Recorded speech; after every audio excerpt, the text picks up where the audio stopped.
अब शुरू होने जा रहा है देश का सबसे बड़ा मुकदमा, आपकी अदालत, रजत शर्मा के साथ।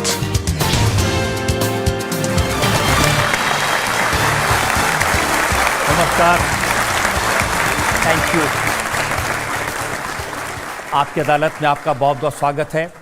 आपकी अदालत में आज मेरे मेहमान हैं एक ऐसी शख्सियत जो हमारे देश के नॉर्थ ईस्ट के हीरो हैं। नॉर्थ ईस्ट में सबसे प्रभावशाली नेता, असम के मुख्यमंत्री हिमंता बिस्वा शर्मा।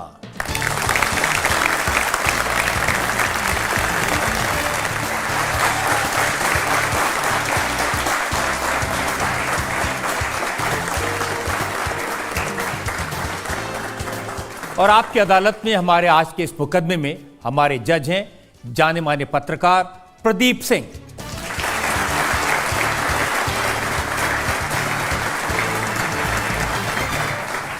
इससे पहले कि आज का मुकदमा शुरू करें, आज के जज प्रदीप सिंह की इजाजत चाहेंगे आज की कार्रवाई शुरू करने के लिए। अदालत की कार्यवाही शुरू की जाए। और इससे पहले कि हिमंता जी आप पर इल्जाम लगे, एक नजर डालेंगे हिमंता बिस्वा शर्मा के पॉलिटिकल करियर पर। भारत के नॉर्थ ईस्ट में हिमंता बिस्वा शर्मा सबसे लोकप्रिय और सबसे ताकतवर लीडर हैं और आजकल इनकी डिमांड पूरे देश में होती है। हिमंता बिस्वा शर्मा पिछले 2 साल से असम के चीफ मिनिस्टर हैं, पर जिस भी राज्य में चुनाव होते हैं, हिमंता बिस्वा शर्मा को बीजेपी के स्टार कैंपेनर के रूप में बुलाया जाता है। हिमंता बिस्वा शर्मा ने अपना पॉलिटिकल करियर एक फायर ब्रांड स्टूडेंट लीडर के तौर पर शुरू किया। असम के चीफ मिनिस्टर हितेश्वर सैकिया ने हिमंता बिस्वा शर्मा को कांग्रेस में शामिल किया और खूब इंपॉर्टेंस दी। हिमंता असम विधानसभा का पहला चुनाव हारे, पर 2001 से लेकर अब तक ये जलुकबारी कॉन्स्टिट्यूएंसी से 5 बार लगातार चुनाव जीतते आए हैं। असम में तरुण गोगोई की कांग्रेस सरकार में हिमंता बिस्वा शर्मा तीनों टर्म में कैबिनेट मिनिस्टर रहे। हेल्थ मिनिस्टर के तौर पर इन्होंने जबरदस्त काम किया। ये नॉर्थ ईस्ट में कांग्रेस का चेहरा बन गए थे। पर 2015 में हिमंता बिस्वा शर्मा बीजेपी में शामिल हो गए। असम में बीजेपी की सरकार बनवाई। 2021 में हिमंता बिस्वा शर्मा को बीजेपी ने असम का मुख्यमंत्री बनाया। गुवाहाटी के गवर्नमेंट लॉ कॉलेज से ग्रेजुएट और गुवाहाटी यूनिवर्सिटी से डॉक्टरेट हासिल करने वाले डॉक्टर हिमंता बिस्वा शर्मा आपकी अदालत में अपना मुकदमा खुद लड़ेंगे। तो आइए शुरू करते हैं आज का मुकदमा। आपकी अदालत में पहला इल्जाम असम के मुख्यमंत्री हिमंता बिस्वा शर्मा पर। आपकी अदालत में असम के मुख्यमंत्री हिमंता बिस्वा शर्मा पर आरोप है कि ये मौका परस्त हैं। हिमंता जी, छत्तीसगढ़ के मुख्यमंत्री भूपेश बघेल आपके पुराने साथी हैं।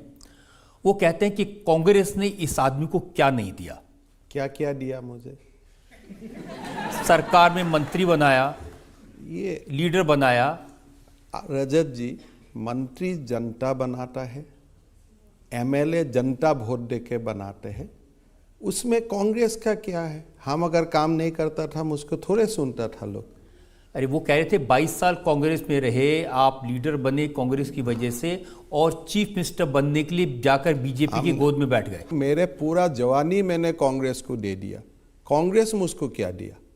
फिर छोड़ क्यों दिया? छोड़ने का समय आया। मैं तो माँ को तो बिक नहीं सकता था। मेरा माँ तो असम है, तो असम का हित के लिए कांग्रेस को छोड़ना पड़ा। हंस हंस के छोड़ दिया। उस समय तो कहते थे कि माँ सोनिया गांधी हैं, भाई राहुल गांधी हैं। मेरा तो माँ का नाम नीलानीली देवी है। मैं कभी सोनिया गांधी को माँ नहीं समझा। हाँ, सोनिया गांधी अच्छी है, वहाँ तक ठीक है। लेकिन जो कांग्रेस का लोग बोलते हैं ना कि आप गांधी परिवार को बिट्रे कर दिया, यार गांधी परिवार और हिमंता बिस्वा शर्मा का परिवार का बीच में क्या डिफरेंस है? आप भी एक परिवार है, रजत शर्मा जी का एक ही परिवार है। They are not on higher pedestal. वो तो बहुत हायर पेडेस्टल हमेशा रहे हैं। खुद को समझता है। हमारा तो नहीं लगता है,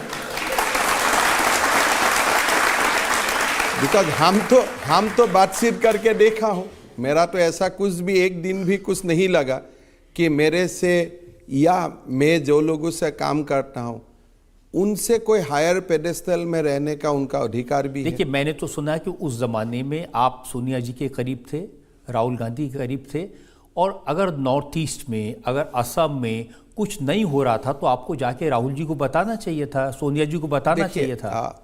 सोनिया गांधी का साथ मेरा रिलेशन अच्छा था, टू द एक्सटेंट कि आप मिजोरम में चुनाव हो, आप जाके काम करो, मणिपुर में चुनाव है, आप जाके काम करो, तो मैंने तो सब कुछ दिया।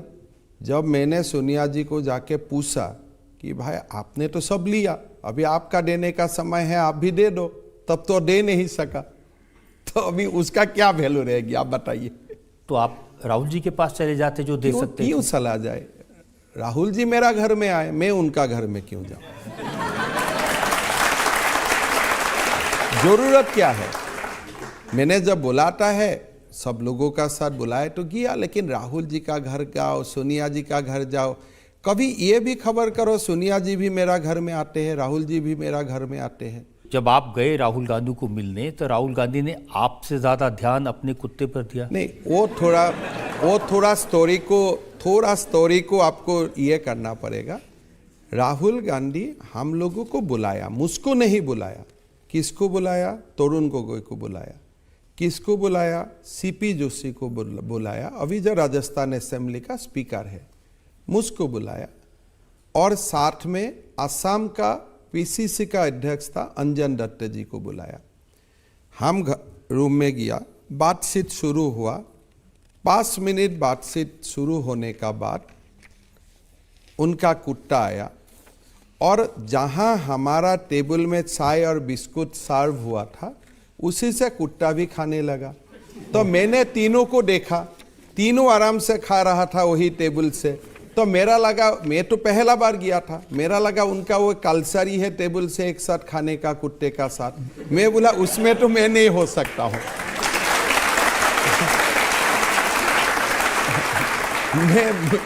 मैं ऐसा खा नहीं सकता हूं, तो इसलिए मैंने बोला ठीक है, मैं नहीं आता हूं दोबारा।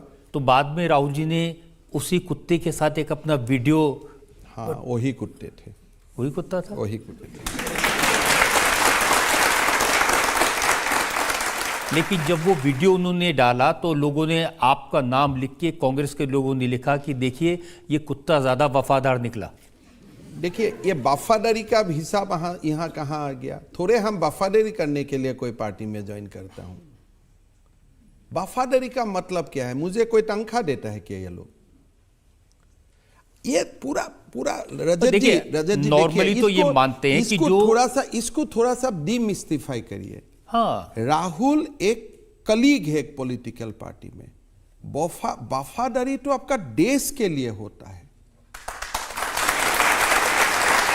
ये बार बार ये कांग्रेस का लोग दिमाग में क्या है पता नहीं, वफादारी कोई वो लोग किसी उधार लिया होगा राहुल जी से, मैंने तो कोई उधार नहीं लिया। तो हम कौन सा चीज का वफादारी है?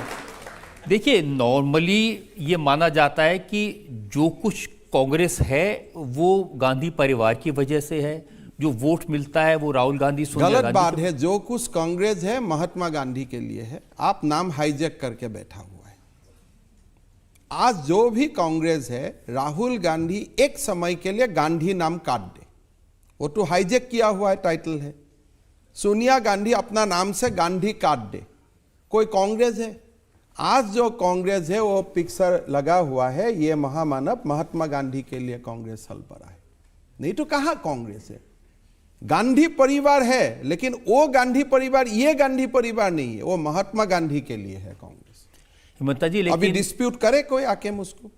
मैं डिस्प्यूट करता हूं। देखिए, आप करे, किस बोल के डिस्प्यूट करे? 24 सितंबर 2010 को हिमंता बिस्वा शर्मा ने एक ट्वीट किया था, उसमें आपने लिखा था Rahul Gandhi will be prime minister of India in appropriate time. हाँ, तब मोदी जी नहीं था। 2014 Modi ji come into picture, तब तो हम लोग तो ही सोचता था ना, 2010 में मेरा उम्र भी क्या था, हम लोग का तो मन में ऐसा ही हो गया था कि पहले इंदिरा गांधी, राजीव गांधी, राहुल गांधी, फिर प्रियंका गांधी का बेटा, ऐसा तो कॉन्सेप्ट में मैं भी था, मैं तो अस्वीकार नहीं करता हूँ।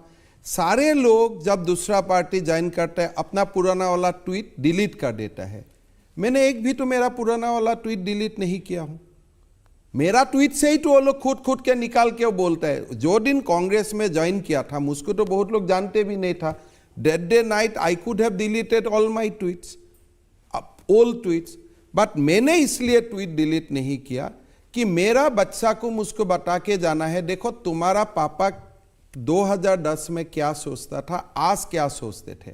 भारत 2010 में ऐसे ही सोचते हैं, आज भारत वो नहीं सोचते हैं। This is the changing picture of India, जो मेरा ट्वीट से आपको दिखने मिलेगा। देखिए, जो आपके कांग्रेस के पुराने साथी हैं वो तो ये कहते हैं कि आपके ऊपर केसेस थे, उनसे बचने के लिए, जैसे पवन खेड़ा का एग्जांपल बताता हूँ, उन्होंने कहा कि नारदा स्कैम में हैं, शारदा स्कैम में हैं, सब में शामिल हैं, और आजकल ये फेयर एंड लवली बने हुए हैं। आपको मैं दो बात बोलता हूँ। पहले कांग्रेस का कोई पुराना साथी तो मेरा खिलाफ नहीं बोलता है, सबका साथ मेरा ठीक है, आज भी कोई मेरा खिलाफ कुछ नहीं बोलते हैं। सेकंड, मेरा नाम से कौन सा केस है, कौन सा देश में कौन सा अदालत है, एक थोड़ा एग्जाम्पल देके बताइए। मैं भी आपको बोल सकता हूं आप बोफोर्स में हैं, लेकिन कुछ तो दिखाना पड़ेगा। अब है मेरा कहां है, मैं तो वही पूछते पूछते पागल हो जाता हूं। भाई कुछ केस नंबर बताओ यार, मैं भी जाके ऑफिसर को पूछ के आता हूं। कहते हैं कि नारदा स्कैम में आपके ऊपर सीबीआई का रेड हुआ था। आप देखिए, सीबीआई मुझको बुलाया था एज ए विटनेस, कोर्ट में चार्जशीट लगा दिया Himanta Biswa Sarma as a witness while I was in Congress, not when I was in BJP. लोग बोलता है डर में जाके बीजेपी ज्वाइन करता है। हमारा ऊपर सीबीआई मुझको बुलाया 2014 में, 2015 बिगिनिंग जनवरी सीबीआई बोला ये एक्यूज नहीं है, ये विटनेस है। फरवरी में जाके सोनिया गांधी का हाथ में कागज दिया, देखो मैडम मैं पूरा क्लीन हूं। फिर भी आप मेरा प्रॉब्लम रिजॉल्व नहीं करता है। अगस्त में जाके मैं बीजेपी ज्वाइन करता हूं। व्हेन आई ज्वाइन बीजेपी, उस समय भी मेरा नाम में कोई केस नहीं है, आज भी केस नहीं है, और भविष्य में भी भगवान को प्रार्थना करता हूं मेरा नाम में केस ना बने। लुइस बर्गर का केस भी नहीं है आपके ऊपर? मेरा हिसाब से तो नहीं है, इसलिए मैंने जाके फ्रंटल गुवाहाटी में केस किया। सुप्रिया श्रीदेव जो कांग्रेस की प्रवक्ता है, उन्होंने कहा कि ये सब नादानी है। आपको मैं बताता हूं, मेरा नाम तरुण गोगोई जी ने पहला बार बोला, मेरा नाम में लुइस बर्गर का केस है। मैं गुवाहाटी सेशन कोर्ट में केस किया। मैं बोला भाई मेरा केस नंबर खाली दे दो, मेरा नाम में कहां केस है। तो गोगोई साहब नंबर नहीं दे सके। फिर कोर्ट ने गोगोई साहब को इंजंक्शन लगाया कि इस व्यक्ति का खिलाफ आप मत बोलिए जब तक आप केस नंबर कम से कम नहीं दे सकते। तो ऐसे अगर मैं काल से हवा लगाना शुरू करता हूं कि इसका खिलाफ ये है वो है, आपका ट्विटर है, ट्रोल है, वो बन जाएगा।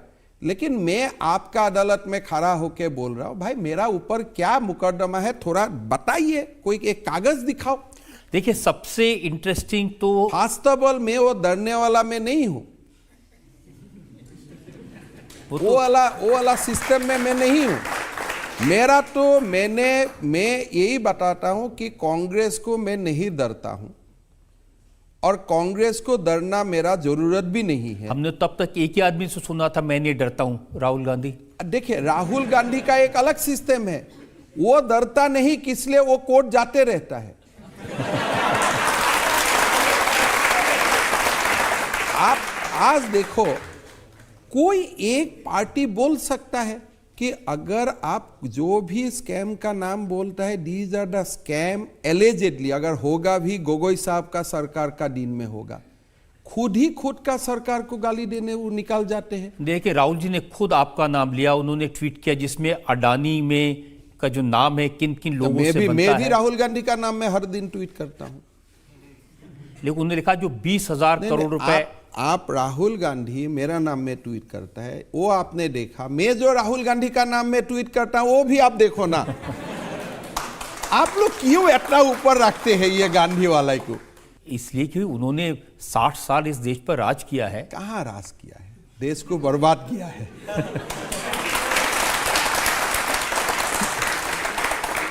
देखिए, उनको तो आपकी ज़्यादा परवाह नहीं है, क्योंकि गुलाम नबी आज़ाद ने अपनी किताब में लिखा है कि जब उन्होंने कहा कि नहीं हिमंता बिस्वा शर्मा को मुख्यमंत्री बना दो, वो छोड़ देगा, तो उन्होंने कहा जाता है तो जाए। हाँ, वो ऐसा ही बोलता है कि कोई जाना है तो जाओ, किस लिए, तभी तो अकेला रह सकता है, नहीं तो उनका लेवल का तो और कोई बहुत लोग है। अगर सारे लोग पार्टी में रहता है, कोई दिन तो उनको ही पार्टी से निकाल देगा, तो इसलिए वो बोलता है जो इतना लोग जाना है जाओ, अकेला मैं रहूंगा। लेकिन आप कभी राहुल गांधी से मिलकर के ये सब बातें नहीं बताते थे?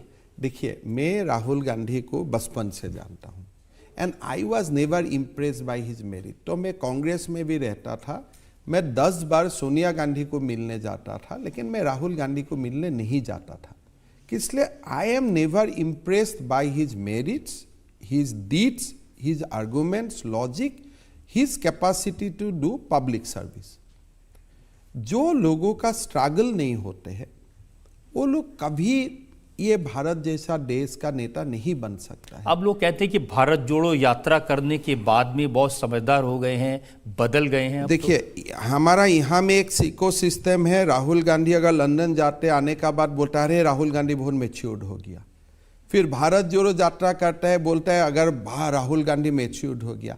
55 साल में कौन मैच्योर्ड होने का रहता है? अभी मैच्योर्ड होने का समय है मेरा बेटा का। मैं तो जो हो गया, अभी 50 साल हो गया, वानप्रस्थ का समय भी हो जाता है हमारा सनातन का हिसाब से। अभी भी आप मैच्योर्ड होने में समय लेता है। You tell me, if a person takes 55 years to become matured only, तो काम कब करेगा? आप इतना लॉन्ग स्कोप आपका बेटा को देगा 55 साल? सोनिया गांधी जी को मैं प्रणाम करता हूं, नमस्कार करता हूं कि अपना बेटा को उन्होंने 55 साल दे दिया ओनली टू बिकम मैच्योर। लेकिन अब तो हम देखते हैं कि वो ट्रक ड्राइवर से मिलते हैं। किस लिए? इससे ये उनके लिए खिलौना है। तुमको मिलना था, आगे क्यों नहीं मिला जब तुम्हारा पिताजी प्रधानमंत्री थे? आज क्या हुआ? आसाम में, इंडिया में ट्रक ड्राइवर नया चीज है क्या? आपको अगर मिलना ही था, 7 साल में आप लोग क्यों नहीं मिला? तब तो यह ट्रक ड्राइवर का जीवन ही परिवर्तन हो जाता था। लेकिन अब सीख लिया है उन्होंने। देखिए, इतना लंबा सीखने के लिए जिसको इतना समय लगता है, इंडिया तो अभी डिजिटल एज में घुस गया, इतना समय आप दे सकता है क्या? अगर सीखने के लिए ये भी एक क्वालिटी होता है कि ट्रक ड्राइवर का साथ बैठा। वो कहते हैं कि जैसे मोदी जी हैं, वो किसी से नहीं मिलते, और राहुल जी हर गरीब आदमी से मिलते हैं। मोदी जी बिना मिलते हुए जीवन का 70 साल पार कर दिया। वो प्रसारक नहीं था, लोगों से नहीं मिलता था। मेरा एक बार असम में जब मैं पहले मोदी जी को मिला था नौगांव में, मैंने बोला मोदी जी ये नौगांव है। बोले हिमंता मैं जानता हूँ। मैं बोला नौगांव का नज़दीक डिस्ट्रिक्ट जोरहाट है। बोले मैं ये भी जानता हूँ। मैं बोला आप कैसे जानते? बोले मैं असम का हर जिला में 2 दिन ठहरा था सन इतना में। तो उनका एक्सपीरियंस का साथ एक दिल्ली में, लिटिल दिल्ली में रहने वाला लोग जो 55 साल किसी से मिला भी नहीं है, कैन यू कंपेयर? आप नरेंद्र मोदी जी का एक्सपीरियंस, नरेंद्र मोदी जी का जो एक्सपोजर है पूरा देश को लेते हुए, तो अगर आप उसको चैलेंज करना चाहते हैं by spending 1 night with A truck driver, आपको तो मुबारक हो गया, अभी वो कर पाते। तो नरेंद्र मोदी के साथ जब आप काम करते हैं प्राइम मिनिस्टर, और आपने कांग्रेस में सोनिया गांधी, राहुल गांधी के साथ काम किया, तो क्या फर्क देखते हैं? फर्क ऐसा ही है कि नरेंद्र मोदी, अमित शाह का घर में जो एनवायरनमेंट है, that is a middle class families environment. आप जा सकता है, बैठ सकता है, खाना खा सकते हैं, कोई कुत्ता नहीं आता। कोई नहीं, कुत्ता भी आना सही है, कुत्ते में प्रॉब्लम नहीं है, कुत्ते में भी प्रॉब्लम नहीं है, कुत्ते मेरा घर में भी है, लेकिन कुत्ते को अपना जगह में, इंसान को अपना जगह में रखने का एक आपका ट्रेनिंग होना चाहिए। कुत्ते में कोई प्रॉब्लम नहीं, कुत्ता शायद मेरा घर में भी 3 है, उसमें कोई इशू नहीं है। इशू इतना ही है कि you do not act like a feudal lord, बाकी सब ठीक है। अभी भी जो बोलता है ना, आपने बिट्रे कर दिया, फैमिली को विश्वासघात कर दिया, क्या कांग्रेस में भी ये ओथ लिया जाता है कि you will never disobey Gandhi family? ये जो कांग्रेस अब का तो कांग्रेस भी बदली है। अब देखिए, गांधी परिवार से हटा करके मल्लिकार्जुन खड़गे को अध्यक्ष बना दिया। खड़गे खुद बोलते हैं मैं हाईकमान से बात करके निर्णय करूंगा। तो मेरा तो आपत्ति है कि आप खड़गे जैसा विद्वान लोगों को आप क्यों ऐसा पोस्ट दे के रखा है जो पोस्ट में अब खुद का भी निर्णय नहीं ले सकता है। आज खड़गे कर्नाटक से आते हैं, कर्नाटक का सरकार बनाने का फैसला भी वो नहीं ले सकता है, वो गांधी फैमिली को मिलना पड़ता है। लेकिन कर्नाटक में सरकार तो उन्होंने बनाई, बीजेपी को तो हराया।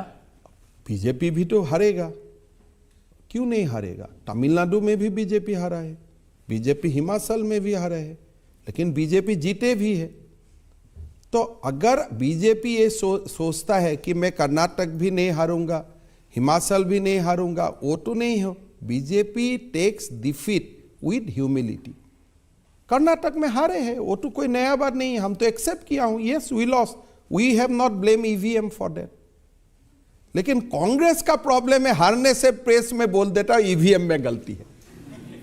हम तो ये नहीं बोल रहे हो कर्नाटक में ईवीएम में कोई प्रॉब्लम था। कहते हैं कि नरेंद्र मोदी तानाशाह हैं, डिक्टेटर है। क्यों ऐसा बोलता है? बोले हमें पीएम बोलना है इसलिए हमें कर रहा हूं। नरेंद्र मोदी जी तानाशाह है तो तुम क्या होगा? उनका तो कोई नाम ही नहीं होगा। 100:1 में आप काउंट करना पड़ेगा। लेटेस्ट डेफिनेशन ये है कि मोदी जी पार्लियामेंट की जो नई बिल्डिंग बनी है उसका उद्घाटन खुद करना चाहते हैं, राष्ट्रपति को नहीं करने दे रहे। आप ये बोलो कि हमारा दुख हो रहा है, हम उद्घाटन नहीं करने पा रहा हूं। उनका ट्रेजेडी यही है कि देखो हमारा सामने इतना बड़ा गांधी परिवार का सामने नरेंद्र मोदी आके संसद भवन का उद्घाटन करेगा। They have not able to reconcile with the fact कि कोई लोग without blessings of Gandhi family भी देश का प्रधानमंत्री बन सकता है। मैं आपको एक क्वेश्चन करता हूं। छत्तीसगढ़ असेंबली का उद्घाटन हुआ, सोनिया गांधी जी जाके उद्घाटन किया, वो क्या पोस्ट में था वो समय? असम असेंबली का फाउंडेशन स्टोन हुआ, तरुण गोगोई जी ने किया, तब क्यों राज्यपाल का याद नहीं हुआ? अब तमिलनाडु असेंबली का उद्घाटन किया, क्यों सोनिया गांधी जाके किया? सोनिया गांधी का क्या कॉन्स्टिट्यूशनल पोजीशन था? ये कोई प्रेसिडेंट और प्राइम मिनिस्टर का डिबेट नहीं है, गलती में मत पड़िए। एक ही डिबेट है, they are not able to digest the fact that somebody outside the Gandhi family can inaugurate that parliament house. अगर ये संसद भवन कांग्रेस का समय में हो जाता था, that संसद भवन would not have been inaugurated by Manmohan Singh, it would have been inaugurated by so-called UPA chairperson Sonia Gandhi. That is the reality of this nation. आपने क्या किया जाइल सिंह जी का साथ? आपने क्या किया था? अगर आप राष्ट्रपति पद का इतना ही महिमा मंडित करते हैं तब आप जैल सिंह का साथ क्यों क्या किया था? याद कीजिए। आप अगर इतना ही राष्ट्रपति पद का महिमा मंडित करते हैं, क्यों फखरुद्दीन अली अहमद को आप फोर्स किया था to sign the emergency without even a cabinet decision? अगर आपको द्रौपदी मुर्मू जी के लिए इतना ही आपका प्यार मोहब्बत है, why you have put Jaswant Sinha against Draupadi Murmu?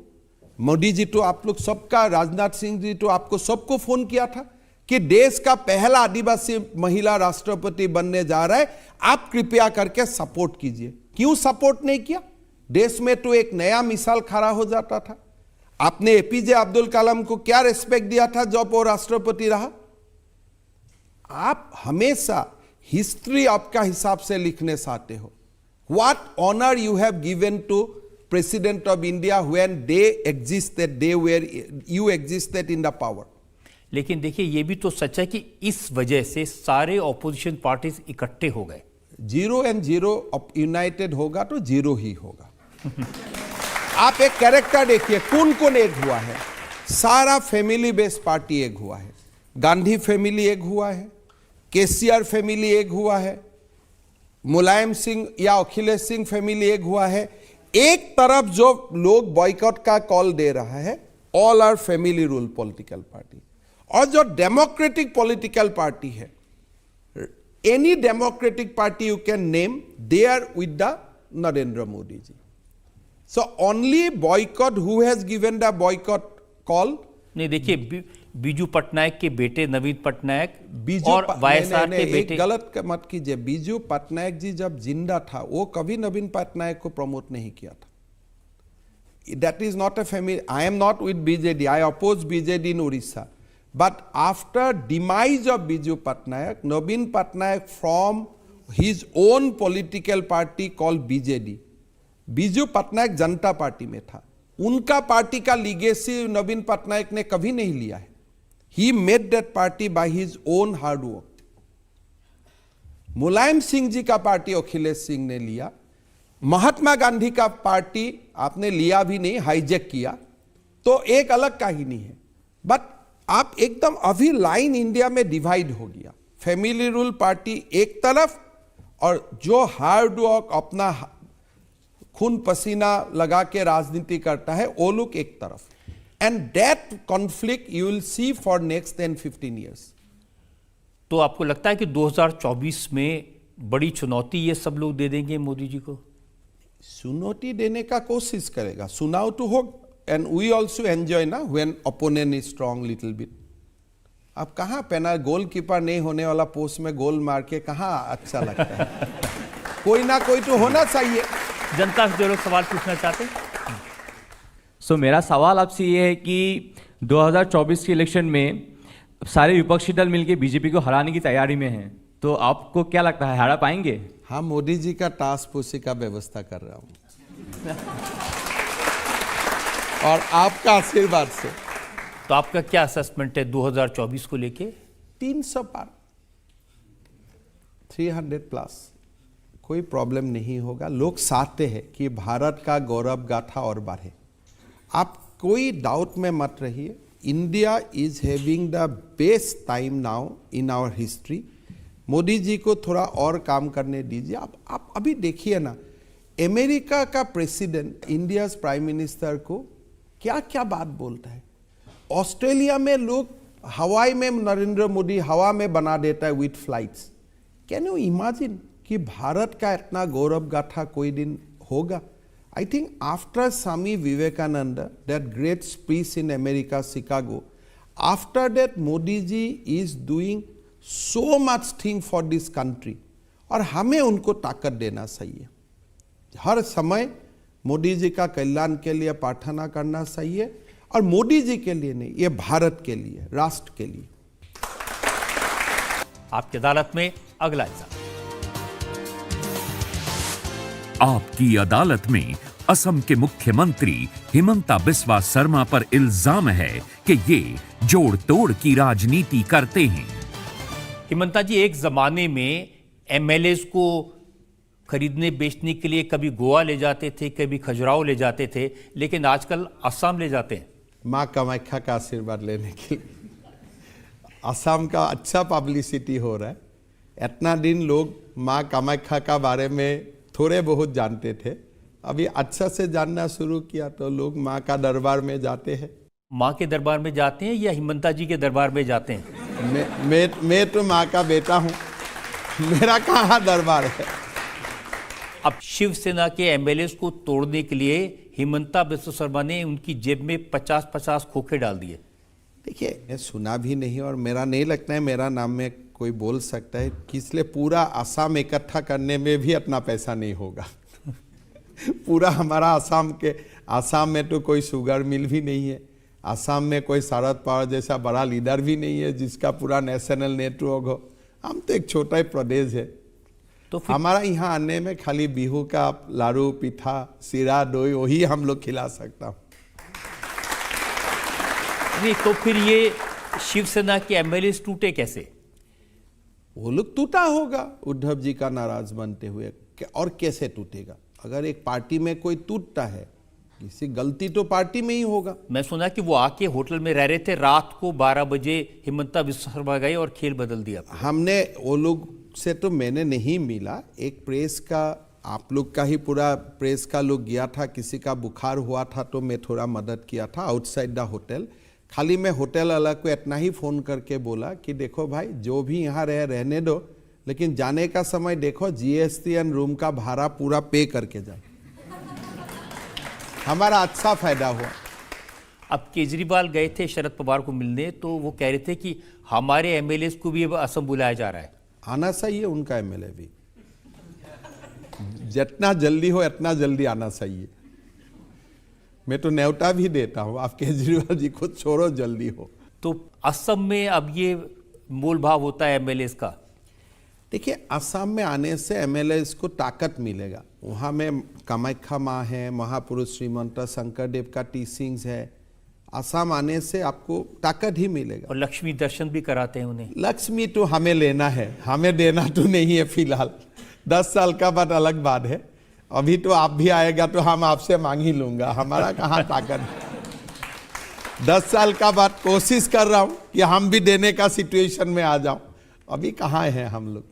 लेकिन ये सच नहीं कि असम पॉलिटिकल टूरिज्म का ऐसा सेंटर बन गया है जिसके बारे में लगता है कि हर बार। मेरे लिए गौरव का बात है कि असम पॉलिटिकल कल्चरल टूरिज्म का एक सेंटर बन रहा है, तो बनना चाहिए। जो भी पार्टी है सबका एमएलए लाना है तो ले आइए असम में, होटल बुक रहे। कांग्रेस को भी कहीं से किसी को तोड़ना है वो भी असम में ले आइए, मैं सिक्योरिटी वगैरह दे दूंगा, क्या प्रॉब्लम है। इट इज अ प्लेस, अच्छा प्लेस है, टूरिस्ट प्लेस है। और लोग जानते हैं कि असम का लोग कभी होटल का नज़दीक भी नहीं आएगा। हमारा काम अलग, आपका काम अलग। It's a good place. Hotel Radisson है गुवाहाटी में, अभी एक मे फेयर भी खोला है। जिसका भी जो आना है आ जाइए। कांग्रेस के एक नेता हैं कुमार जयमंगल सिंह, उन्होंने तो शिकायत की है कि असम के मुख्यमंत्री ने झारखंड में सरकार गिराने के लिए एमएलएस को 10-10 करोड़ ऑफर किए। हमारा, मैं इतना ही बोलता हूं ना कि असम का सीएम को 10 करोड़ देने के लिए हमारा बजट को भी तो देखना पड़ेगा ना। हमारा बजट में है क्या? बहुत ही हम लोग अभी जाके थोड़ा कुछ बना हो। We are not very rich state, अभी आगे जाके होगा, मेरा विश्वास है। तो किसी को अगर 10 करोड़ का सपना है तो असम में मत आओ। तो इतना वी कैन नॉट अफोर्ड। या फिर यह है कि कहीं और से पैसा आता है, असम में सिर्फ उसका रास्ता मिलता है। इतना बढ़िया रास्ता दिल्ली मुंबई होने से को रास्ता भी, आप मैप देखिए ना, वहां कोने में जाएगा फिर घूम के इधर आएगा। तो दीज आर कंप्लीटली। लेकिन झारखंड के 3 एमएलए पकड़े गए थे पश्चिम बंगाल में, जिनके पास से कैश मिला था और वो असम से होके गए थे। मिला होगा कैश, लेकिन वो अमाउंट तो 10 करोड़ नहीं है ना, 7-8 लाख रुपया मिला होगा। उनका वो एक्सप्लेन करे, हमारा क्या है। वो कांग्रेस का एमएलए है, अभी भी तो उनका ही साथ पड़ा हुआ है। मेरा बात एकदम क्लियर है कि देखिए, झारखंड हो बाकी स्टेट हो, in any way through democratic election हमें ही जीतना है झारखंड में।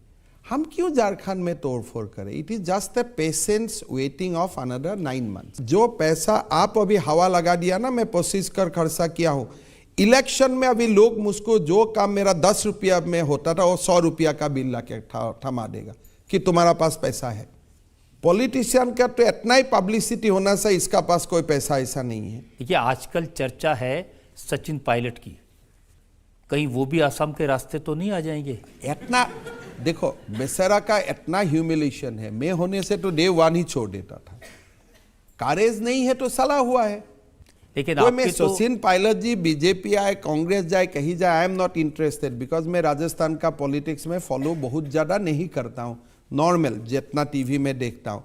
लेकिन जो बात अभी आके वो टीवी में बोल रहा है, ठीक है, आप बीजेपी में ज्वाइन करो, अपना पार्टी करो, लेकिन इतना ह्यूमिलेशन लेके चलते रहते कैसे? मेरा तो दिमाग में भी नहीं आते हैं। सचिन पायलट के बारे में बार बार ये सुनते हैं कि उन्होंने जो बगावत की थी वो भी बीजेपी ने सपोर्ट किया था, इसलिए की थी। तो बीजेपी ने सपोर्ट करने से अगर एक व्यक्ति बगावत कर सकता है तो पार्टी को आप पार्टी से निकाल दो। आप क्यों रखा हुआ है वो पार्टी को, व्यक्ति को? वो व्यक्ति का मन में बिना दुख में खाली बीजेपी बोलने से ही वो बगावत कर देगा। राजेश पायलट का पार्टी में कोई कंट्रीब्यूशन नहीं था।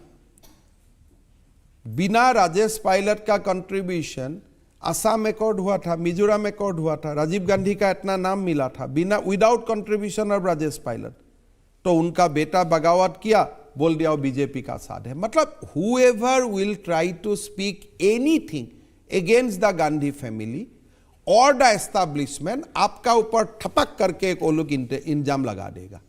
अरे भाई, ऐसे देश चलता है। अब देखिए, कर्नाटक में तो उन्होंने अच्छा इंतजाम कर लिया, 2.5 साल सिद्धारमैया और DK शिव कुमार के बीच में। 2.5 साल कहाँ सरकार रहते, लोकसभा का बाद कहाँ सरकार रहेगा, ये सब रहेगा? ये तो आप बता सकते हैं। मैं आपको, आपका इतना 30 साल का नहीं, तो एक्सपीरियंस इस पर डिपेंड करेगा कितने लोग असम आते हैं उसमें से। Do you think that this government has expiry date after Lok Sabha चुनाव? मुझको तो नहीं लगता है। तो क्या होगा फिर? टूट जाएगा और क्या होगा, तो दूसरा मुख्यमंत्री बन जाएगा। जनता से जो लोग सवाल पूछना चाहते हैं। आपने हाल ही में कहा था कि ममता बनर्जी जी आपको चाय बनाकर पिलाती हैं, तो मैं ये जानना चाहूँगा कि आपकी इतनी अच्छी दोस्त कैसे बनी वो? उनके लिए तो कहा जाता है वो अक्सर दोस्त नहीं बनाती। हम लोग सब एक साथ कांग्रेस में था ना, तो इसीलिए हमारा सबका साथ अच्छा है। मैं सबका साथ संबंध बना के रखता हूँ। हर लोग हर समय में काम में आ जाते हैं, तो मैं व्यक्तिगत किसी का साथ खराब नहीं करता हूँ। तो ये जो संबंध है कभी कभी काम आते हैं पार्टी तोड़ने में? कभी काम भी आते हैं, कभी उल्टा भी होते हैं। कभी काम आते हैं, कभी प्रॉब्लम भी होता है ना, कि इसका देखो उनका साथ अच्छा संबंध है, कभी डाउट भी आ जाते हैं, तो दोनों तरफ होता है। These are double edged sword. अब प्रमोद तिवारी कह रहे थे कि ये सारे काम हिमंता इसलिए करते हैं कि ये मोदी जी को मक्खन लगाना चाहते हैं, और इतना मक्खन लगाया कि असम में मक्खन खत्म हो गया। देखिए मेरा बात यही है, मोदी जी का जगह में है, प्रधानमंत्री है, देश का नेता है, लेकिन राष्ट्र के लिए जरूरत है कि गांधी फैमिली और कांग्रेस का जो कल्चर है वो खत्म हो जाए। तो इसके लिए मैं भरपूर प्रयास करता हूं। अगर प्रमोद तिवारी जी को आना है तो मेरा साथ फोन में बात करें। आपकी अदालत में अगला इल्जाम। आपकी अदालत में असम के मुख्यमंत्री हिमंता बिस्वा शर्मा पर इल्जाम है कि ये फिरका परस्त हैं। हिमंता जी असम के बड़े नेता हैं बदरुद्दीन अजमल साहब, वो कहते हैं कि हिमंता बिस्वा शर्मा मुसलमानों के दुश्मन हैं। सुबह उठते ही सबसे पहले ये सोचते हैं कि मुसलमानों को परेशान करने की कौन सी तरकीब लगाऊं। ठीक, देखिए मैं तो एंटी मुस्लिम नहीं हूं और एंटी मुस्लिम होना भी नहीं चाहिए, लेकिन हम एक गौरवी हिंदू है। I am a proud Hindu. तो प्राउड हिंदू होने का मतलब ये थोड़ी है कि 600 मदरसे बंद कर दो, फिर 300 की और लिस्ट बना लो, सारे मदरसों को बंद कर दूंगा। देखिए, हिंदू चाहते हैं कि सबका भला हो। मेरा मन में यही है कि मुसलमान बेटा बेटियों मदरसा में जाके अपना लाइफ को बर्बाद कर देते हैं। तो एक शुद्ध सनातनी होने का नाते मैं मुसलमान का भला सोचता हूं, इसीलिए मैं सोचता हूं कि मदरसा का बंद हो जाना चाहिए। हर मुसलमान बेटा बेटी डॉक्टर इंजीनियर बनना चाहिए। हिमंता जी, मुसलमान का बेटा क्या बनेगा, कहां पढ़ेगा, ये आप थोड़ी तय करेंगे, उनको तय करने दीजिए। तय तो वो करेगा, लेकिन मैं जितना आप मदरसा बंद करने के तो वो कहां पढ़ेगा? देखिए, तय तो उनका पिता माता ही करना पड़ेगा। इकोसिस्टम बनाना मेरा काम है। तो मैं एक इकोसिस्टम बना दिया हूं कि भाई आपका यहां स्कूल है, कॉलेज है, आप जाके डॉक्टर इंजीनियर बने। तो वो इकोसिस्टम बनाने का काम मेरा है, निर्णय लेने का काम उनका पिता माता है, कोई मुसलमान पॉलिटिशियन का नहीं है। ऐसा तो नहीं है कि मदरसों में पढ़े हुए लोग डॉक्टर इंजीनियर नहीं बनते, मदरसों पढ़े हुए लोग कहां बनते हैं?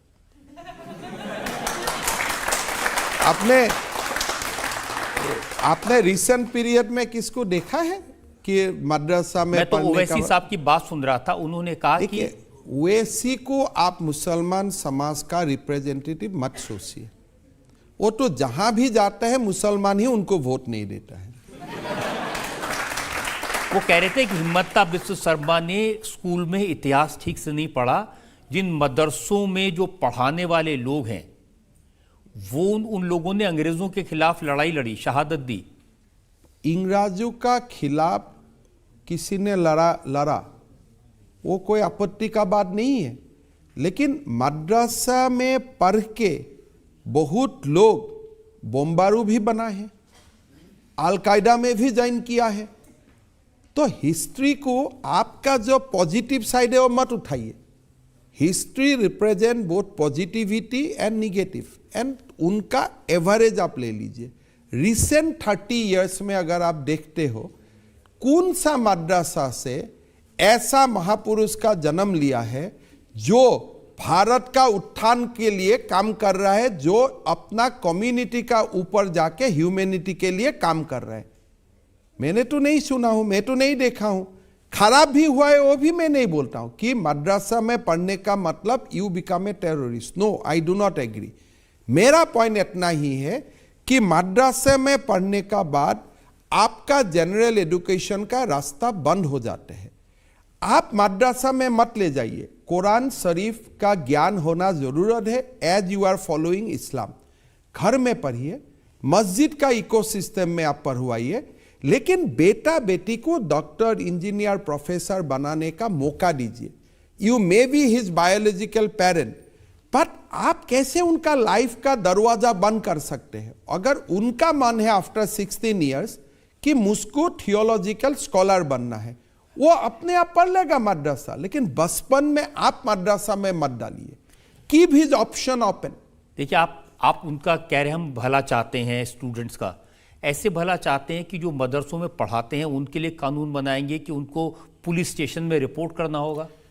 देखिए, वो एक सिचुएशन डिमांड करता है कि इसलिए अभी फिलहाल असम में हमें जितना अल कायदा का मॉड्यूल पकड़ा हो 54 मॉड्यूल, एंड 54 मॉड्यूल में ही madrasa teachers who are coming from outside Assam उनका इन्वॉल्वमेंट में है। तो इसीलिए मैंने मद्रसा कमेटी को बोला हूं कि बाहर से जो भी आते हैं थाना में रजिस्टर करवा दो, so that we can do due diligence of his character from the other government. और बहुत समय बांग्लादेशी सिटीजन भी असम में मद्रसा में आके काम करता है, अल कायदा का मॉड्यूल डेवलप होता है और पूरा समाज का ऊपर बदनाम आते हैं। इसीलिए unlike the impression in outside Assam, Assam में हम लोग समाज का साथ, कौम का साथ बात करके ही ये सब फैसला लेता हूं। और इसीलिए असम में कोई कम्युनल प्रॉब्लम नहीं है।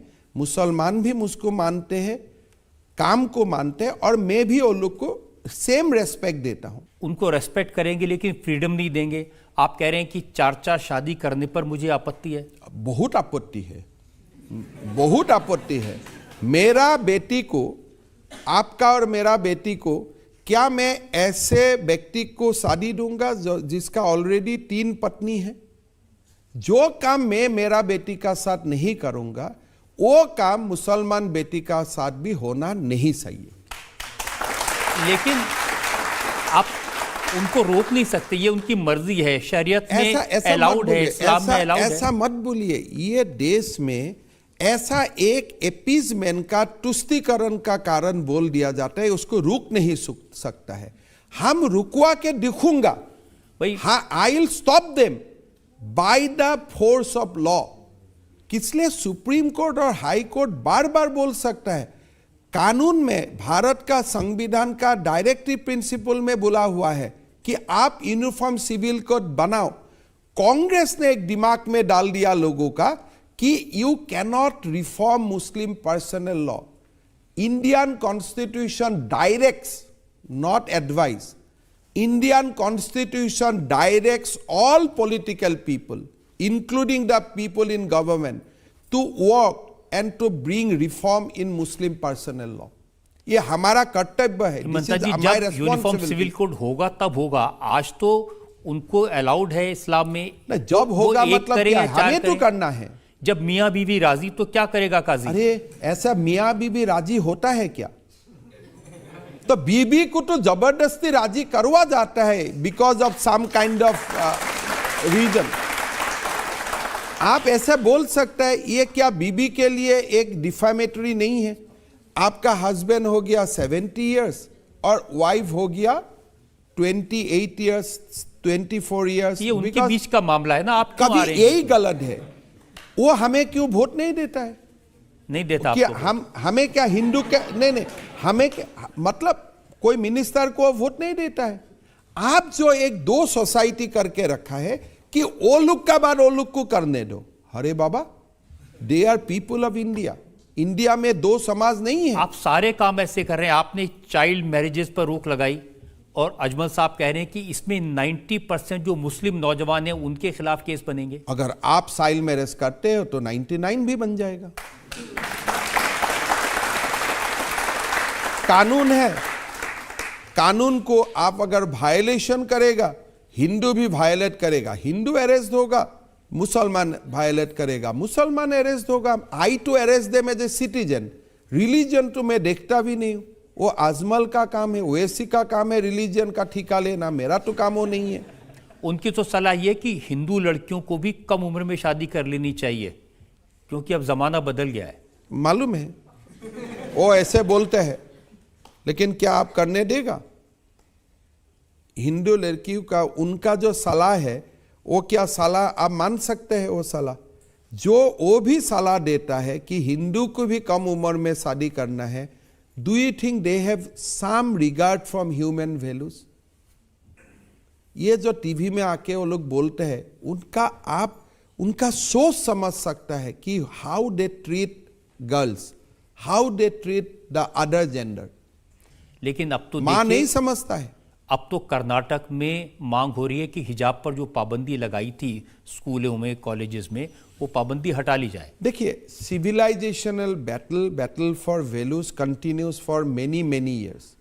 आज आपका दिन है, आप पाबंदी उठा दो, हमारा दिन आएगा, हम पूरा पाबंदी लगा दूंगा।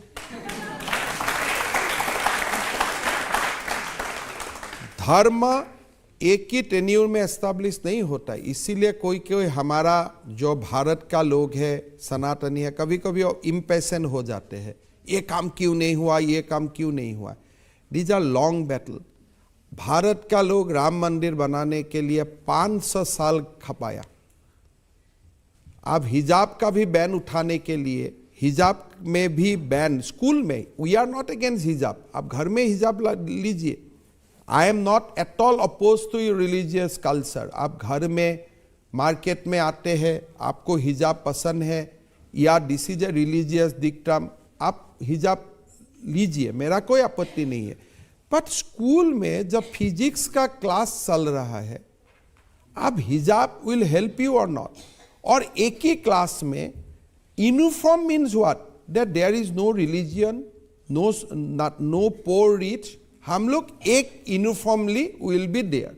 वहां में why you bring something which is against the concept of uniform? तो ये मैं मानता हूं कि इसलिए आज भी नरेंद्र मोदी जी या बीजेपी का देश में सारे प्रदेश में शासन नहीं हुआ है।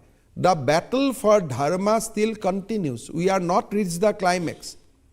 तो इसीलिए ये कभी वो कभी हम, ये चलता रहेगा। तो ऐसी बातों से नहीं लगता कि आप बिल्कुल एंटी मुस्लिम हैं, मुसलमानों के खिलाफ हमें हैं? तो मुझको तो मुस्लिम समाज आके अवार्ड देना चाहिए कि मुस्लिम बेटी के लिए मैं इतना सोचता हूं। अगर मैं बोलता हूं मुस्लिम बेटा बेटी को डॉक्टर बनना है, क्या मैं अगेंस्ट हूं? अगर मैं बोलता हूं कि मुस्लिम बेटियों का एक ही हस्बैंड होना चाहिए, मैं क्या मुसलमान का खिलाफ हूं? हजरत मोहम्मद बोल के गया है कि इस्लाम में monogamy is a rule, polygamy is exception. तो अल्लाह का ही is the sole messenger as पर इस्लाम इज कंसर्न, और नबी है। नबी ने बोल के गया है कि मुसलमान को मोनोगमी प्रैक्टिस करना चाहिए, और पॉलीगमी भी आप प्रैक्टिस करता है, उसका रूल कितना है? You have to take consent from the existing wife, and that consent has to be voluntarily। वो होता है क्या समाज में? जी, हमारा संविधान सबको इजाजत देता है कि वो अपने मजहब को, अपने धर्म गलत को बात है, जैसे चाहे। नहीं, वो गलत बात है। संविधान वो इजाजत नहीं देता है। मैं वही आपको बोलना चाहता हूं, directive principle of state policy, मैं पॉलिटिकल साइंस का स्टूडेंट रहा हूं, भारत का संविधान का प्रणेता ने हमें इंस्ट्रक्शन देके गया है कि आप जल्दी जल्दी यूनिफॉर्म सिविल कोड लागू कीजिए, इसलिए भारत में एक कॉमन स्टैंडर्ड होने पड़ेगा on human values and human dignity. हमारा संविधान कभी अलाउ नहीं तो करता है। आप जल्दी जल्दी हिंदू राष्ट्र बनाना चाहते हैं। हिंदू राष्ट्र तो भारत है ही, यह भी एक गलत नोशन है। भारत को कोई हिंदू राष्ट्र बनाने का जरूरत नहीं है। 6000 साल से ही भारत हिंदू सिविलाइजेशन ही है। भारत में और क्या है? भारत का कौन कोने कोने, आप घर में, इमारत में, पेड़ में, नदी में, हिंदू ही तो है। 6000 साल से हम हिंदू हैं। हमारा पॉलिटिशियन बोलते हैं हिंदू राष्ट्र बनाना है। अरे भाई, हम 6000 साल में हिंदू है और जब तक सान सूरज रहेगा भारत में हिंदू सिविलाइजेशन ही रहेगा। मुझे कोई बनाना नहीं है। मेरा ऋषि मुनियों ने हिंदू सभ्यता का इतना बड़ा स्ट्रॉन्ग होल बना के गया है, वो टूटेगा ही नहीं। सर्वधर्म संभाव में विश्वास रखता है, होता है। That is why I am speaking for the welfare of आप ये मुस्लिम। कहेंगे कि हम ऐसा भारत बनाना है जिसमें बाबर का नाम ना हो, जिसमें निजाम की हिस्ट्री ना होना पढ़ाई भी जाए। नहीं सही है। बाबर तो आक्रांत है। अब बाबर का नाम क्यों होगा? बाबर तो आक्रांत है। आक्रांता का नाम क्यों होगा? आक्रांता का नाम हॉल ऑफ फेम में कैसे हो सकता है? बट आप नाम, हम तो एपीजे अब्दुल कलाम का नाम हमेशा रखेगा। हमें मुसलमान से फर्क, कोई प्रॉब्लम नहीं है। APJ Abdul Kalam is worship by millions of Indian every day. He is our ideal. There are many Muslims figure in our country whom ordinary Indian worship every day, but अब बाबर को हमें worship करने मत बोलिए ना, they are आक्रांता है। देखिए, जो अजमल साहब हैं उन्होंने बड़ी अच्छी बात की। उन्होंने कहा कि मोदी जी तो चाहते हैं कि देश के मुसलमान वोट दें, बीजेपी के साथ खड़े हों, लेकिन ये हिमंता और योगी आदित्यनाथ ये दोनों मुसलमानों को दूर कर देते हैं। इन माई केस हम जो कर रहा हूं 10 साल का बाद देखिए, 15 साल, 20 साल, that tussle will be there, but एक समय आएगा मुसलमान खाली बीजेपी को ही वोट देगा, कम से कम मुस्लिम महिला और किसी को वोट नहीं देगा। Let this battle continues for 20 years.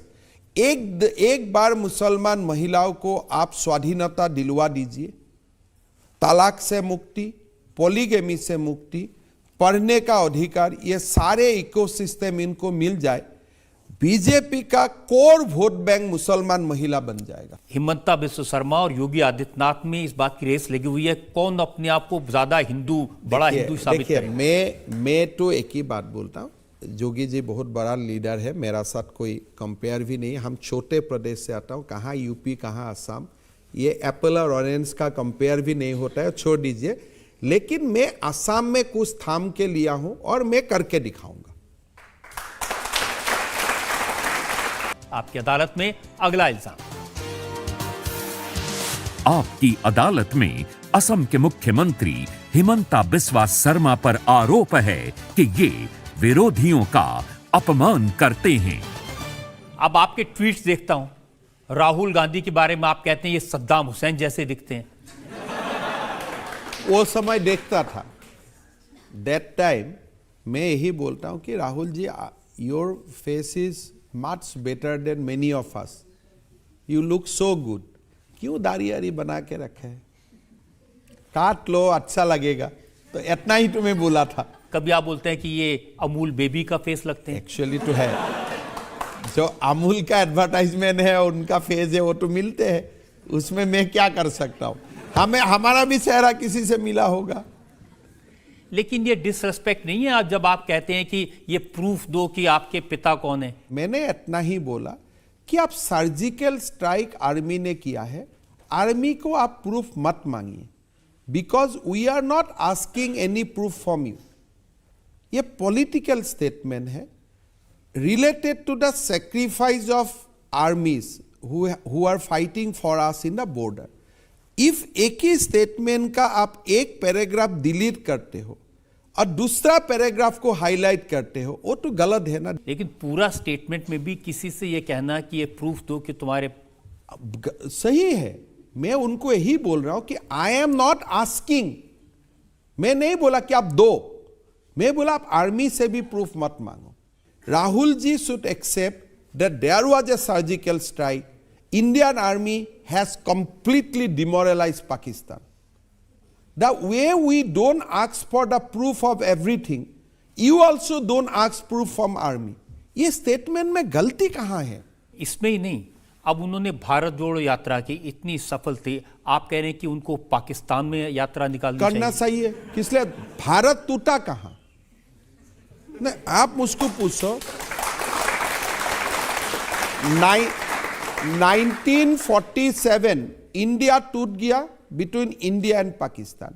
अगर किसी को अभी भारत जोड़ो यात्रा करना है, वो तो पाकिस्तान में ही करना पड़ेगा ना, वो भारत में क्यों करेगा? India is United. अगर फिर भी आपको करना है, आप नागालैंड में करो, जहां there is a demand for secessionism, थोड़ा बहुत। असम में करो, वहां भी अल्फा सोवरेनिटी डिमांड कर रहा है, लेकिन साउथ इंडिया का लोग कभी सोवरेनिटी डिमांड नहीं कर रहा है, तो आप वहां क्यों कर रहे हैं? आपको राहुल गांधी से प्रॉब्लम क्या है? मेरा क्या प्रॉब्लम है? उनके मोदी जी से प्रॉब्लम है। अभी मोदी जी पार्लियामेंट हाउस शुरुआत करेगा, इतना बड़ा पार्लियामेंट हाउस बनाया। पहले आपने बोला कि पार्लियामेंट हाउस बनाया क्यों, इतना पैसा क्यों खर्चा किया? Now the parliament house is done, अभी बोल रहे मोदी जी आप इनॉग्रेट क्यों करते हो? तो राहुल जी को आंसर देना है, भाई तुम्हारा मोदी जी से प्रॉब्लम क्या है? मोदी जी को तो देश का लोग वोट से सुना है। अब देखिए, आप प्रियंका जी के बारे में तो आप कुछ नहीं कहते, जरूरत नहीं होता है। और उन्होंने कहा कि हम सब लोगों को राहुल गांधी से सीखना चाहिए। क्या सीखना चाहिए? कौन सा चीज सीखना चाहिए? क्या दिमाग खराब करने वाला बात बोलते हो?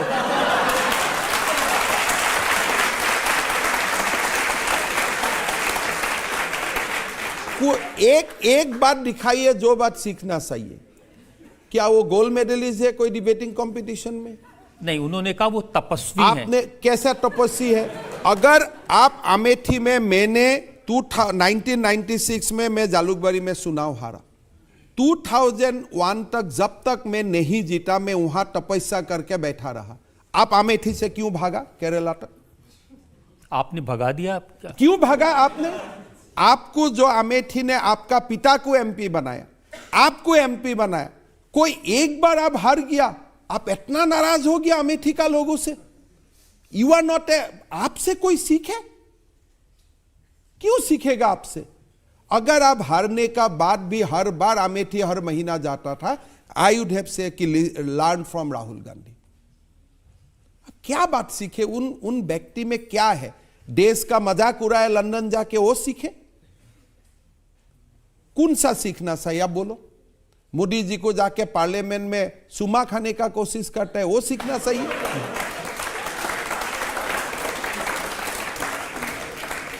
नहीं, प्रियंका ने कहा कि उनसे यह सीखना चाहिए कि कैसे वो मोदी जी से डरते नहीं हैं। डरते नहीं है, मोदी जी से डरते नहीं है, डरना भी नहीं सही है। कानून से तो डरो। आपका कानून ने एमपी डिस्क्वालीफाई किया है, तो आप कानून को क्यों आप गाली देते हो? आपने उनकी एमपीशिप ले ली, आपने उनका घर ले लिया, अब क्या करेंगे? नहीं, रजत जी आप खुद बोलो कि राहुल जी का पहले किसी का एमपीशिप नहीं गया था, कांग्रेस का ही 20 एमएलएमपी का सीट गया था। सुप्रीम कोर्ट का ऑर्डर है कि आप डिस्क्वालिफिकेशन होगा तो शाम को ही आपका एमपीशिप खत्म हो जाएगा। Why you are challenging the judgment of the Supreme Court? बार बार आप बोल के कि मोदी ने डिस्क्वालीफाई किया, जस्टिस पटनायक ने आपको डिस्क्वालीफाई किया है। आप क्यों सच बात नहीं बोलते भारत का लोगों को? आपका ये दम नहीं है जाके प्रेस करना कि देखो लोग गलत फहमी में मत रहो, my MP seat has been disqualified because there is a judgment in famous Lily Thomas case by the Supreme Court of India delivered by Justice A.K. Patnaik. इतना बोलने का आपका क्यों हिम्मत नहीं है? के बाद में जो उन्होंने कहा कि आप मुझे चाहे एमपीशिप से हटा दो, आप चाहे मेरा माइक बंद कर दो, आप चाहे मेरा घर खाली करा लो, मैं अडानी के बारे में बोलता रहूंगा। कहां बोलते हैं आजकल? जो दिन शरद पवार का घर में अडानी गया उसका बाद तो राहुल जी कुछ अडानी का बारे में बोलते नहीं है। आज शरद पवार जी का घर में गौतम अडानी जाते हैं, क्या Rahul ji is tweeting against Sharad Pawar now? जब अशोक गहलोत का घर में अडानी जाते हैं, राहुल जी ट्वीट्स अगेंस्ट अशोक गहलोत। आप क्यों अशोक गहलोत को कुर्सी से खाली करने देते हो? देखो, हजरत मोहम्मद से सीखना चाहिए।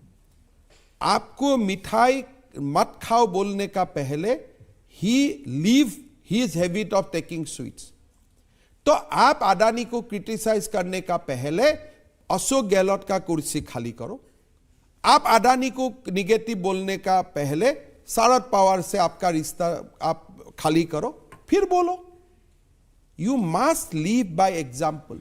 लेकिन आप भी सिर्फ राहुल नहीं, उनके आसपास के जितने लोग हैं, पवन खेड़ा को उन्होंने स्पोक्सपर्सन बनाया, आपने उनके लिए असम की पुलिस भेज दी। अगर मैं कानून का बाहर काम करूंगा, मेरा पास भी पुलिस आ जाएगा। पुलिस तो आपका ही है ना। यूथ कांग्रेस वालों के पास से आते, उनके श्रीनिवास उनके प्रेसिडेंट हैं, उनके खिलाफ हम लोग का घर में कितना पुलिस आता है? हम रोना धोना करता हूं क्या? हमें फ्रॉम 1978 हमने असम एजिटेशन किया, इतना तक आया। कम से कम घर में पुलिस का साथ मोर भेद जुग जाग 50 बार तो हो ही चुका है, बचपन में, कॉलेज में। हम तो कभी रोना धोना नहीं करता हूं। लेकिन वो अभी असम की पुलिस कोई से क्यों आती कोई है? पवन खेरा जी को पुलिस अरेस्ट करने आते हैं, आप झगड़ा क्यों करते हो? You should surrender before the police. Court तो है ही, आपको बेल दे देगा। आप तो सबके बारे में ये कहते हैं, केजरीवाल जी के बारे में कह दिया असम में आए तो जेल में डाल दूंगा। मैं वो नहीं बोला कि मेरा बारे में आप असेंबली में आके जो बोला है वो असम में बोलो, मैं केस डालूंगा। मैं जेल का बात नहीं बोला हूं, मैं बोला केस डालूंगा। उन्होंने कहा केस कहां डालूंगा? पुलिस स्टेशन में नहीं, मैं बोला मैं कोर्ट में केस डालूंगा। उन्होंने कहा, मैंने हिमंता जी से कहा कि आप दिल्ली आइए, मेरे घर आइए, मैं तो इंतजार कर रहा मैं हूं। अपनी कार में आपको सब जगह घुमाऊंगा। नहीं, कार में नहीं। वो पहला बात बोला है घर में खाना खिलाऊंगा, फिर कार में बैठाऊंगा। तो I am waiting because I want to see his big mansion fast. मैं एक बार खाना भी खाऊंगा और फिर गाड़ी में उनका साथ दिल्ली का जोगी झोपड़ी भी देखने जाऊंगा। मैं आज से 10 दिन पहले मेरा गुवाहाटी का प्रेस कॉन्फ्रेंस में मैं रिपीट किया हूं कि केजरीवाल जी का लेटर का मैं इंतजार कर रहा हूं, कब वो बुलाएगा मुझको। दम नहीं है ये सबका। आपको बुलाने का दम नहीं है या वैसे ही दम नहीं है? कहां दम है? मैं इसको बुलाने से तो मैं तो साथ में मेरा फोटोग्राफर भी जाएगा, घर का तो फोटो भी खींच लेगा। कहां दम है? केजरीवाल से आपने कहा कि कायर जैसा बात मत करिए, मर्द हैं तो मर्दी की तरह बात करिए। वही है ना।